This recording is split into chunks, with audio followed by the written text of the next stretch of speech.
Subscription کے button کو دبائیے اور ساتھ بیل آئیکن پر کلک کیجیے تاکہ آپ کو تمام ویڈیو فوراً مل سکیں۔ اس ویڈیو پسند آنے کی صورت میں اسے لائک، کمنٹ اور شیئر کرنا مت بھولیں۔ سلطان نور الدین زنگی کے ماہر جاسوسوں نے چند گھنٹوں میں امیر ابن مرقوم اور شاریہ کے متعلق ساری معلومات حاصل کر لی تھیں۔ شاریہ ایک ترکی نژاد لڑکی تھی جس کے ماں باپ مر چکے تھے اور وہ ایک جنگ میں امیر ابن مرقوم کے ہاتھ لگ گئی تھی۔ دونوں کا تعلق ثابت ہو چکا تھا۔ پھر سلطان نور الدین زنگی نے شاریہ کو اپنے مخصوص کمرے میں طلب کر کے مزید پوچھ گچھ کی۔ شاریہ نے رو رو کر بتایا کہ امیر ابن مرقوم اس پر بے پناہ تشدد کرتا تھا، یہاں تک کہ اپنی جان بچانے کی خاطر وہ یوسف پر تہمت ترازی پر مجبور ہو گئی۔ پھر سلطان حرم سرا کی کنیز خاص نے اس بات کی تصدیق کر دی کہ شاریہ کی پشت پر کوڑوں کے بے شمار نشانات ہیں۔ سلطان نور الدین زنگی نے قاضی ابن ارسون سے مشورہ کیا کہ بہتان ترازی کے جرم میں شاریہ کی کیا سزا ہونی چاہیے۔ قاضی ابن ارسون نے قرآن حکیم کی ایک آیت مقدسہ کا حوالہ دیتے ہوئے کہا، باری تعالیٰ کا ارشاد ہے کہ اگر کوئی شخص بھوک سے مر رہا ہے تو وہ حالت اضطرار میں مردار بھی کھا سکتا ہے۔ اسی طرح اس کنیز کو بھی اپنی ہلاکت کا اندیشہ تھا، اسی باعث وہ جھوٹ بولنے پر مجبور ہو گئی۔ پھر دوسرے دن سلطان نور الدین زنگی کے حکم پر شام کی طویل و عریض میدان میں ہزاروں انسان جمع ہو گئے۔ یہ حکم اس لیے جاری کیا گیا تھا کہ اہل ایمان اپنی آنکھوں سے ایک بہتان تراز کو دی جانے والی سزا کا منظر دیکھ سکیں۔ پھر امیر ابن مرقوم کو اس طرح میدان میں لایا گیا کہ بھاری زنجیروں کے بوجھ سے اس کے قدم لڑکھڑا رہے تھے، باری ندامت سے سر جھکا ہوا تھا اور ذلت و رسوائی کے احساس سے سرخ و سفید چہرہ مسخ ہو گیا تھا۔ شرعی حکم کے مطابق امیر ابن مرقوم کے 80 کوڑے لگائے گئے، یہاں تک کہ وہ لہو لہان ہو کر زمین پر گر پڑا۔ اس عبرتناک منظر کو دیکھ کر شام کے باشندوں کو یقین آ گیا کہ کوئی مجرم سلطان عادل کی دسترس سے دور نہیں، خواہ وہ کوئی بااثر امیر ہی کیوں نہ ہو۔ جب امیر ابن مرقوم زخموں کی سوزش سے کرا رہا تھا، سلطان نور الدین زنگی اس کے قریب پہنچے اور انتہائی غضبناک لہجے میں کہنے لگے، یہ شریعت کی سزا تھی جو مکمل ہو گئی، مگر ابھی تیری دوسری سزا باقی ہے۔ پھر جب امیر ابن مرقوم کے زخم بھر گئے تو اسے ایک گدھے پر سوار کر کے پورے شہر میں گھمایا گیا۔ سلطان نور الدین محمود زنگی کے ہرکارے ساتھ ساتھ تھے۔ جب یہ عبرتناک منظر دیکھنے کے لیے لوگوں کی بھیڑ جمع ہو جاتی تو سلطانی نقیب اہل شہر کو مخاطب کرتے ہوئے بآواز بلند کہتے، یہ اس شخص کی سزا ہے جس نے اپنے فرض منصبی سے کوتاہی برتی اور سلطان عادل کے اعتماد کو ٹھیس پہنچائی۔ اس کے بعد سلطان نور الدین زنگی نے امیر ابن مرقوم کی ساری جاگیریں ضبط کر لیں اور اسے امارت کے عہدے سے معزول کر دیا۔ اب وہ شام کا ایک غریب اور لعنت زدہ شخص تھا۔ سلطان نور الدین محمود زنگی نے امیر ابن مرقوم کی ضبط شدہ جاگیریں یوسف کو دینی چاہییں، مگر اس نے اعلیٰ ظرفی کا مظاہرہ کرتے ہوئے ان جاگیروں کو قبول کرنے سے انکار کر دیا۔ میں ہمیشہ سلطان عادل کا ممنون کرم رہوں گا کہ آپ ہی کے الطفات خاص کے باعث مجھے پہچانا گیا اور یہ عزت و توقیر حاصل ہوئی۔ یوسف کے لہجے سے احترام بھی جھلک رہا تھا اور وقار بھی۔ اگر سلطان عادل مجھے مجبور کریں گے تو میں ظاہری طور پر اس انعام کو قبول کر لوں گا، لیکن زندگی بھر میرا دل ایک عجیب اضطراب و خلش کا شکار رہے گا۔ سلطان نور الدین زنگی نے کسی قدر حیرت سے یوسف کی طرف دیکھا، انتہائی نرم لہجے میں کہا، اپنی بات کی وضاحت کرو یوسف۔ سلطان عادل، مجھے یہ احساس چین سے بیٹھنے نہیں دے گا کہ جیسے میں غاصب ہوں۔ یوسف نے مؤدب لہجے میں اپنی بات کی وضاحت کرتے ہوئے کہا، میں نے امیر ابن مرقوم کی جاگیروں پر قبضہ کر لیا ہے۔ تم غاصب تو اس وقت کہلاتے جب اس میں تمہاری ذاتی کوششوں کا دخل ہوتا۔ یوسف کا جواب سن کر سلطان نور الدین زنگی کے ہونٹوں پر ہلکا سا تبسم ابھر آیا۔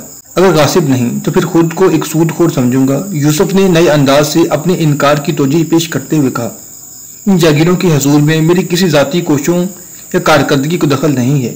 میرے لیے یہی اعزاز کافی ہے کہ سلطان عادل نے مجھے ہم کلامی کا شرف بخشا۔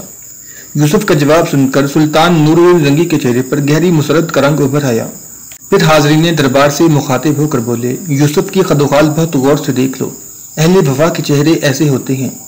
سلطان نور الدین زنگی کے ان الفاظ سے یوسف اور اس کی خاندان کا مرتبہ کچھ اور بلند ہو گیا، مگر اس کے ساتھ ہی کچھ دوسرے امراء کے دل میں بھی حسد کے جذبات کروٹیں لینے لگے۔ بعض جہاں دیدہ اور قیافہ شناس امیروں کو اندازہ ہو گیا تھا کہ سلطان کا مصاحب خاص ہونا اس نوجوان کی حقیقی منزل نہیں ہے، بلکہ اس کا مقام کچھ اور ہی ہے۔ ترکی نژاد کنیز شاریہ کو بھی یوسف نے دل کی گہرائیوں سے معاف کر دیا تھا اور سلطان نور الدین زنگی سے سفارش کر کے سلطانی حرم سرا کی کنیزوں میں شامل کرا دیا تھا۔ شاریہ کو پہلے ہی یوسف سے محبت تھی، مگر جب اس نے ایک نوجوان کی اعلیٰ ظرفی کا یہ عظیم الشان مظاہرہ دیکھا تو وہ وارفتہ ہو گئی اور ایک دن شدید اضطراب کی حالت میں یوسف کے گھر پہنچ گئی۔ اہل خانہ کے سامنے رو رو کر یوسف سے معافی مانگنے لگی۔ نجم الدین ایوب اور زبیدہ نے بھی ایک بے سہارا لڑکی سے ہمدردی کا اظہار کیا۔ پھر شاریہ نے نجم الدین ایوب سے عاجزانہ درخواست کرتے ہوئے کہا، مجھے صرف اتنی اجازت دے دیں کہ میں کبھی کبھی آپ کی گھر حاضر ہو جایا کروں، مجھے آپ بزرگوں کی شکل میں اپنے ماں باپ نظر آتے ہیں۔ نجم الدین ایوب اور زبیدہ نے خوشی سے اجازت دے دی۔ شاریہ کے پاس یوسف کو دیکھنے کا یہی ایک بہانہ تھا۔ شاریہ کو جب بھی فرصت ملتی وہ نجم الدین ایوب کے یہاں پہنچ جاتی۔ پھر ایک دن اسے یوسف تنہائی میں مل گیا۔ یہی وہ ساتیں تھیں جب شاریہ نے یوسف کے سامنے کھل کر اپنی محبت کا اظہار کر دیا۔ یوسف تم ایک سپہ سالار کے بیٹے اور سلطان عادل کے مصاحب خاص ہو۔ شاریہ کے لہجے میں سوز عشق اور دل کا درد شامل تھا۔ میں ایک ادنا کنیز سہی مگر تم سے بے پناہ محبت کرتی ہوں، ایسی محبت کہ تمہاری والدہ کے بعد شاید ہی دنیا کی کوئی عورت اس کا دعویٰ کر سکے۔ یوسف خاموشی سے شاریہ کی بے حد جذباتی گفتگو سن رہا تھا۔ میں اپنی محبت کا جواب محبت سے نہیں چاہتی۔ یکایک شاریہ کی آنکھوں سے نمی جھلکنے لگی تھی۔ بس تم مجھ سے ایک وعدہ کر لو، صرف زبانی وعدہ۔ کیسا وعدہ؟ یوسف نے چونک کر کہا۔ یہی کہ تم مجھے یاد رکھو گے مگر برے نام سے نہیں۔ شاریہ روتے ہوئے التجا کر رہی تھی۔ میں نے اس واقعے کو یکسر فراموش کر دیا ہے شاریہ، یوسف نے انتہائی نرم و شیریں لہجے میں کہا، تاکہ اس لڑکی کے دل سے جرم کا احساس مٹ جائے۔ یہ تمہاری عظمت ہے یوسف کہ تم نے اس واقعے کو بجھا دیا ہے، مگر وعدہ کرو کہ تم مجھے فراموش نہیں کرو گے۔ شاریہ کے دل کی گہرائیوں میں چھپا حرف آرزو اس کے دل کے شونٹوں پر آ کر مچل گیا۔ جب تم بہت بڑے انسان بن جاؤ گے اور لوگ تمہاری قربت کو ترسیں گے تو مجھے اپنے دیدار سے محروم نہ کر دینا۔ اپنے محافظ سپاہیوں کے نام فرمان جاری کر دینا کہ جب شاریہ نام کی کوئی مجنون عورت تم سے ملنے آئے تو اسے نہ روکا جائے۔ شاریہ کے جذبات کی وارفتگی دیکھ کر یوسف کچھ دیر کے لیے اپنی جگہ ساکت ہو کر رہ گیا۔ جب حیرت و سکوت کی یہ کیفیت زائل ہوئی تو وہ مسکراتے ہوئے شاریہ سے مخاطب ہوا، تمہیں کیسے معلوم ہوا کہ میں بڑا انسان بنوں گا؟ شاریہ نے انتہائی پرسوز لہجے میں کہا، میرا دل گواہی دیتا ہے کہ ایک دن تم بڑے مرتبے پر پہنچو گے۔ یوسف نے شاریہ کی گفتگو کو ایک شدید جذباتی عمل سے تعبیر کیا اور مسکراتے ہوئے کہا، اگر میری زندگی میں وہ دن آیا تو تم کسی رکاوٹ کے بغیر مجھ تک پہنچ سکو گی۔ شاریہ کے دلکش چہرے پر ایسی اطمینان کی لہر دوڑ گئی جیسے اسے زمانے بھر کی دولت حاصل ہو گئی ہو۔ تہمت رازی کے اس واقعے کے بعد یوسف کی قدر و منزلت میں مزید اضافہ ہو گیا تھا اور سلطان نور الدین زنگی اس پر پہلے سے زیادہ مہربان نظر آنے لگے تھے۔ یہ ایک دنیاوی کلیہ ہے، جب کسی انسان کو عزت و دولت حاصل ہوتی ہے تو اس کے قریبی دوست اور عزیز دار بھی دشمنوں یا حاسدوں کی صف میں کھڑے ہو جاتے ہیں۔ غیروں کا تو ذکر ہی کیا، دربار سلطانی میں نوعمر یوسف کی غیر معمولی مقبولیت نے بعض ان عمراء کو بھی حسد میں مبتلا کر دیا تھا جو بہت روشن خیال اور اعلیٰ ظرف صبر کیے جاتے تھے۔ معزول ابن مرکوم ویسے ہی یوسف سے شدید نفرت کرتا تھا۔ اس نے انتقام لینے کے لیے ان امیروں کو بھی ورگلانا شروع کیا جن سے اس کی قریبی تعلقات تھے۔ وہ دن دور نہیں جب ایک پست خاندان سے تعلق رکھنے والا کرد ہم اعلیٰ نسب عربوں پر حکومت کرے گا۔ امیر ابن مرکوم ایک خفیہ نشست میں یوسف کے خلاف زہر اگل رہا تھا۔ اس وقت سلطان نور الدین زنگی کے 3 بڑے امراء راشد بن عبداللہ، عمیر بن مروان اور فواد بن کعب موجود تھے۔ میں تو رائندہ درگاہ ہو چکا مگر آپ حضرات کو سلطان عادل کی قربت حاصل ہے۔ امیر ابن مرکوم کے لہجے میں نجم الدین ایوب اور اس کے خاندان کے لیے شدید نفرت کا اظہار ہو رہا تھا۔ سلطان عادل کو سمجھائیں کہ نجم الدین ایوب اور اسد الدین شیرکو پر زیادہ اعتبار نہ کریں۔ وہ اپنے عہدہ منصب اور اختیارات سے فائدہ اٹھاتے ہوئے کسی وقت بھی سلطان معظم کی حکومت کا تختہ الٹ سکتے ہیں۔ میں نے اس خاندان کا زور توڑنے کے لیے ایک کوشش کی تھی مگر افسوس تقدیر نے میرا ساتھ نہیں دیا۔ امیر راشد بن عبداللہ، عمیر بن مروان اور فواد بن کعب ابن مرکوم کی منطقی گفتگو سے متاثر نظر آ رہے تھے۔ ٹھیک ہے، آج میں سلطان عادل کی نظروں سے گر گیا ہوں مگر پرانا خدمتگار ہوں، اس لیے حق نمک ادا کر رہا ہوں۔ امیر ابن مرکوم کے چہرے سے اداسی جھلکنے لگی تھی اور وہ فتنہ گر ایک عجیب چال چل رہا تھا۔ میں تم لوگوں کے ساتھ بھی دوستی کا حق ادا کر رہا ہوں، صرف سلطان عادل کے ہی اقتدار کو خطرہ نہیں، تمہاری کرسیاں بھی آنے والے طوفان کی زد میں ہیں۔ تینوں عمراء ابن مرکوم کے فریب میں آ گئے تھے۔ آخر اس مسئلے کا حل کیا ہے؟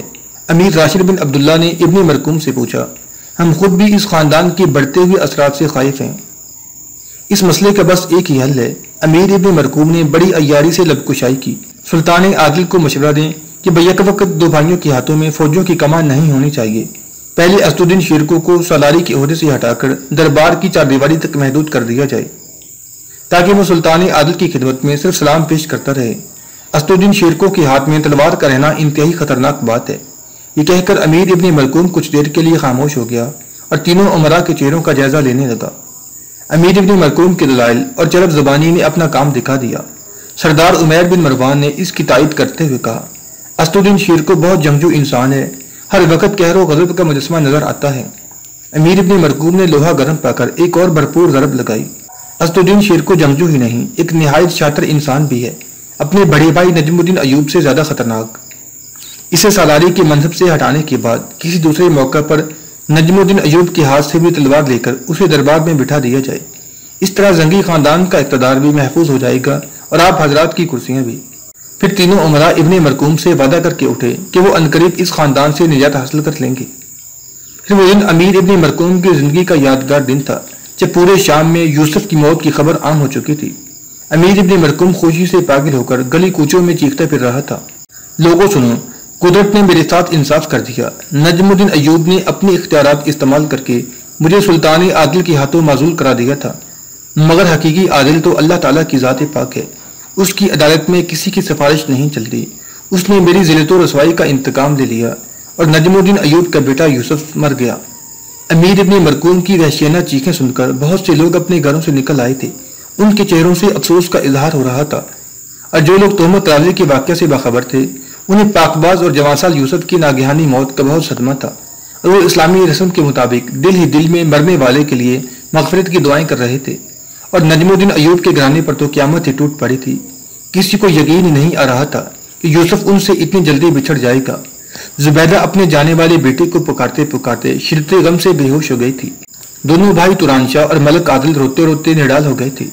نجم الدین اور اسدالدین شیرکو کی آنکھوں سے بھی آنسو رواں تھے، اور وہ فولادی اعصاب رکھنے والے انسان بھی برسوں کے بیمار نظر آ رہے تھے۔ پھر دیکھنے والوں نے ایک جاں گدا منظر دیکھا۔ سلطان نور الدین زنگی کے محل کی ایک کنیز پاگلوں کی طرح بھاگی چلی جا رہی تھی، نہ اس کے سر پر کوئی چادر تھی، نہ چہرے پر حجاب۔ لوگ حیران تھے کہ اس خوبصورت لڑکی پر کیا افتاد پڑی ہے۔ وہ زاروں کی تار ہو رہی تھی اور ہجانی انداز میں چیخ رہی تھی، لوگوں، تم نے میرے یوسف کو دیکھا ہے؟ وہ مجھ سے ملے بغیر کہاں چلا گیا؟ یہ لڑکی شاریہ تھی جو یوسف کے مرنے کی خبر سن کر تقریباً اپنے ہوش و حواس کھو بیٹھی تھی۔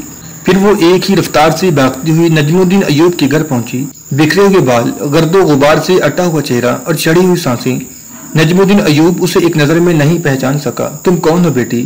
نجم الدین ایوب نے چند لمحوں کے لیے اپنا غم بھلا کر اس پریشان لڑکی سے سوال کیا۔ بابا میں شاریہ ہوں، یہ کہتے ہوئے وہ نجم الدین ایوب کی طرف بڑھی۔ لوگ جھوٹ بولتے ہیں بابا، یوسف مجھ سے ملے بغیر کہیں جا ہی نہیں سکتا۔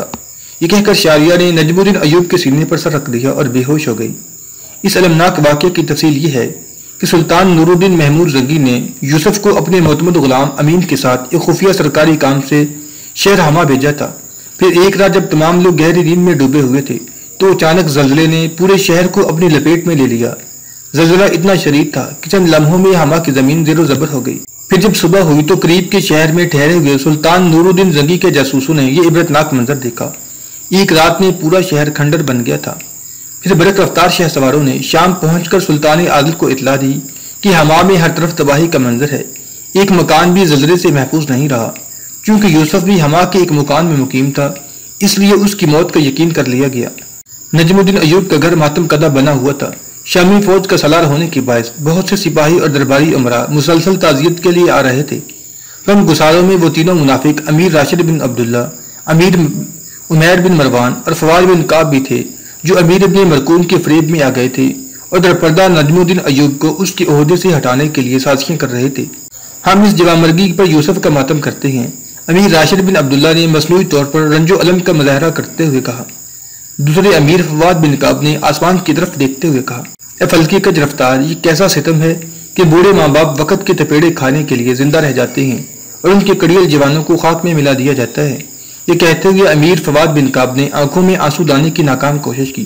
اگرچہ تنہائی میں روتے روتے نجم الدین ایوب کی آنکھیں سوج گئی تھیں، لیکن وہ تعزیت کرنے والوں کے سامنے غیر معمولی ضبط و تحمل کا مظاہرہ کر رہا تھا۔ امیر، آپ کے ہمدردانہ جذبات کا بے حد شکریہ، مگر ایک مومن کے لیے اندازے گفتگو جائز نہیں۔ بے شک یوسف کے غم میں ہمارے دل اداس اور آنکھیں اشک بار ہیں، لیکن ہمیں ہر حال میں راضی برضا رہنا چاہیے۔